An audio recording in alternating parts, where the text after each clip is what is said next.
Hello everybody. So I've decided that I'm going to start posting some more regular content on YouTube, kind of a New Year's resolution kind of thing. And so I thought I'd kick it off with a bit of a guided tour of my lute, the instrument itself. Talk about the instrument and go through all the different pieces and parts. So this is a Renaissance lute. So the back is a flamed maple, and you can see the really nice kind of shimmery sort of flame maple effect there. The front is some kind of a pine or spruce, which is typical. Ebony fingerboard. So the hard ebony wood is good because you're constantly fretting down with your fingers, and you don't want the wood to wear down. So a really hard wood is really necessary for that. For the soundboard, you want a nice light wood that can kind of vibrate with the sound. The back, it's mostly about aesthetics. I've seen historical examples that were made of ivory and all sorts of different things. So it doesn't have as big effect as on the sound as the soundboard does, as it is named. So the most common question that lute players get is why does it have a bent back head? And I was there when my teacher Jacob Herringman, who's one of the world's foremost lutenists, was asked this question, and he didn't have a good answer. And I don't have a good answer either. I've heard various theories. One is that it holds the nut down. The other is it makes it more compact. Another theory is it just kind of, a tradition, that's the way they did it, just because that's how it had always been done. Continuing the tour, so the carving in the middle is called the rose, and this is where the lute maker can really show off his skills. So I'll try to get a good zoom in on that.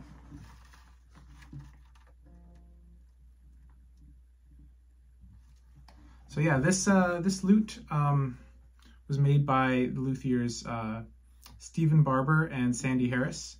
They're a pair of English lute makers. Stephen Barber passed away a few years ago.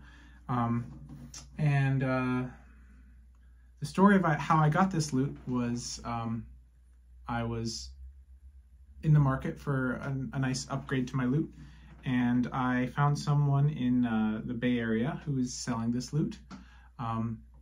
He'd bought it, I think he was the original owner, bought it from Barber and Harris, I think 2003 or something like that. It says it right here, 2002. And he basically never played it. It was hanging up on his wall for, 20 years. And I could tell this because, here you have the classic finger smudge, which you get by putting your pinky down on it, and it didn't have any finger smudge. He told me it had the original frets, which is frets. I wear frets out after 6 months, and so it was basically a pristine, brand new instrument made 20 years ago that I got. It's a really beautiful instrument.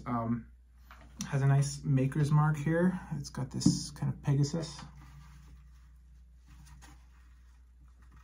Focus, focus, focus.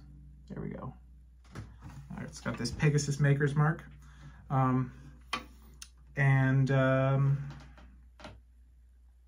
it's a really nice professional quality instrument. One of the strange ironies is that some of the best lutes in terms of sound and playability can also be the most quiet. So this is actually a pretty quiet instrument. Definitely can struggle in noisier environments, but it's wouldn't have it any other way. What else is there? I guess going over a few more of the kind of parts of the lute that I didn't talk about earlier. So here you have the peg box, and the peg box is holds all these pegs. These are friction pegs, so friction tuners. So lutes are notoriously hard to tune. So you've got 15 pegs here, and there's no gear mechanisms, it's just kind of friction that's holding them in. So you have to kind of be simultaneously pushing in as you're turning so it doesn't kind of unravel on you. And so there's, you know, the classic joke about lutenists is that, you know, if a lutenist gets to 60 years old, he will have spent 30 of those years tuning the lute. Fortunately, with electronic tuners, it's not quite that bad. So yeah, that's the pegs. Strings, this has 15 strings, but we call it an 8-course lute. So each pair of strings is a course, and the top course is a single string. So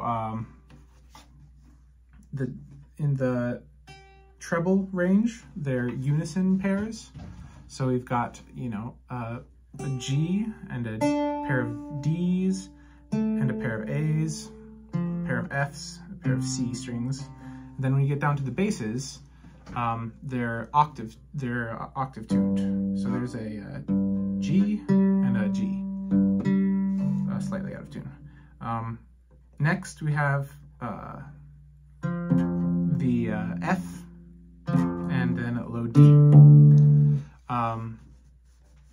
The reason for the octave tuning is that these are traditionally used gut strings, and the bass gut strings had a very dull kind of sound. This synthetic one kind of recreates that sound pretty accurately, especially if I'm gentle with it. And so when you combine it with the treble string, you get a fuller sound. And then this is the bridge. This is the point of contact between the strings and the soundboard. So the bridge is what transfers the sound to the soundboard. So if I'm playing like this, it makes sound, but if I mute the string right here and pluck it, it makes almost no sound.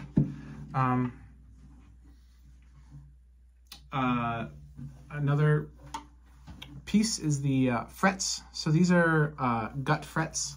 Like I said, you replace them every 6 months or so. They get worn down by playing. And another feature of the gut frets is that it allows you to tune the frets. So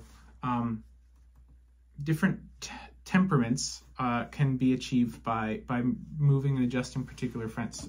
So you can make particular intervals sweeter by adjusting things. I haven't gotten into that very much at all. The final piece of the puzzle, I think it's one of the final pieces, is the nut. That's that piece of bone right here. And the nut is the a good nut is one of the absolute biggest differences between a good lute and a bad lute. The nut determines the spacing of the strings. It determines the action of the strings. It determines how easy it is to tune, and how likely it is for the strings to break. So a good nut will go a long way to making a good lute. Yeah, so I think I've run out of pieces of the lute to talk about. I play with a strap. So the story with straps is that kind of historically, lute players didn't really use straps at all in the Renaissance. If you look at all of the artwork, there isn't a single strap to be found. Some players would, I've got a table down here, would rest it against the table. I haven't quite figured out how that works. But others would, rest it against their knee and kind of play it like this. The challenge is that you need to keep your keep your left hand free, so it can easily move up and down the fretboard.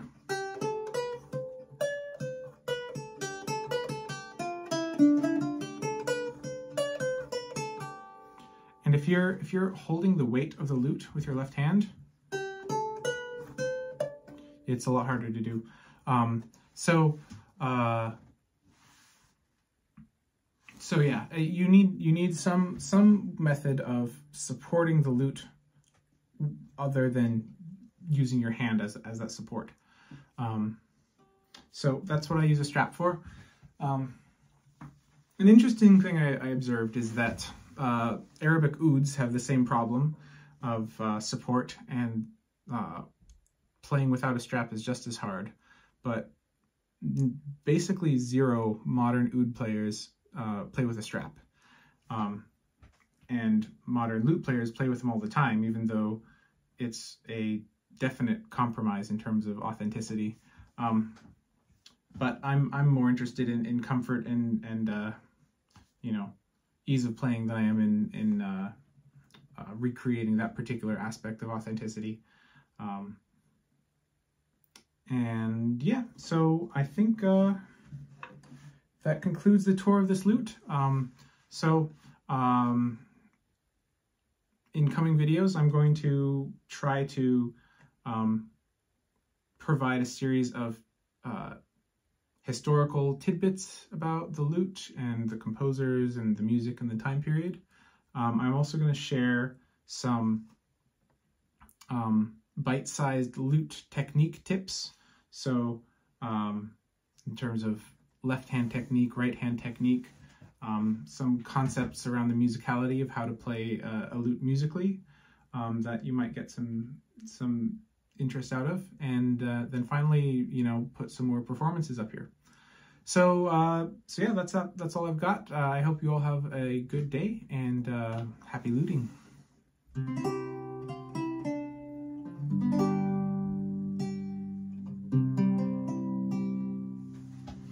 Should have tuned it.